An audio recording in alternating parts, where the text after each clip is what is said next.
if someone were to murder Alex or murder me, they already murdered themselves in that action.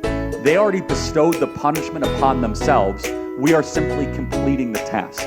When you take another person's life, you already took your own life. I have concerns over things like the death penalty. It's one of the 10 commandments. You should not murder.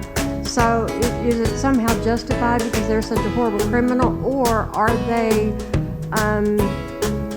eliminating or changing the trajectory of God's plan for what it was supposed to be because they murdered somebody and they didn't go when God was ready for them?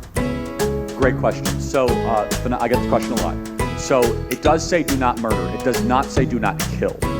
So those are two different Hebrew words, right? So to murder is a completely different thing than to kill. For example, you're allowed to kill in self-defense. Somebody comes into your house, you are allowed to take that life if your life is being put into jeopardy. In fact, to go a step further, the reason why it made sense to ancient Israel, did you know that a life for a life, otherwise known as the death penalty, is the only law that is in all 5 books of the Torah? It's the only law. Not even the Sabbath is in all 5 books of the Torah. Now, the Sabbath exists in Genesis, but it's not in all 5 books. So this idea of taking a life if you take a life, what is it rooted in? Why does it matter? Well, first of all, God is communicating to us the first thing. Taking human life is a major deal. That's God's first moral teaching in the Torah, that it's not to be trivialized. Let me give you another example. There's a law of the 613 laws of Judaism, of which we are not bound to the ceremonial law, which is one of them, that if an animal takes a human life, you must kill that animal. So it's like, okay, that's like, why do that? Well, what are you gonna have, oh yeah, that's Lenny, he killed my uncle, and say hi. Like, you're gonna keep that animal around? The only punishment imaginable for taking the thing that only we are made in the image of God.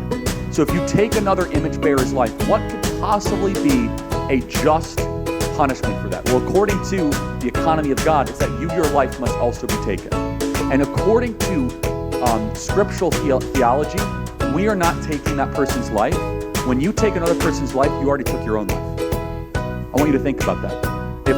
If someone were to murder Alex or murder me, they already murdered themselves in that action. They already bestowed the punishment upon themselves. We are simply completing the task.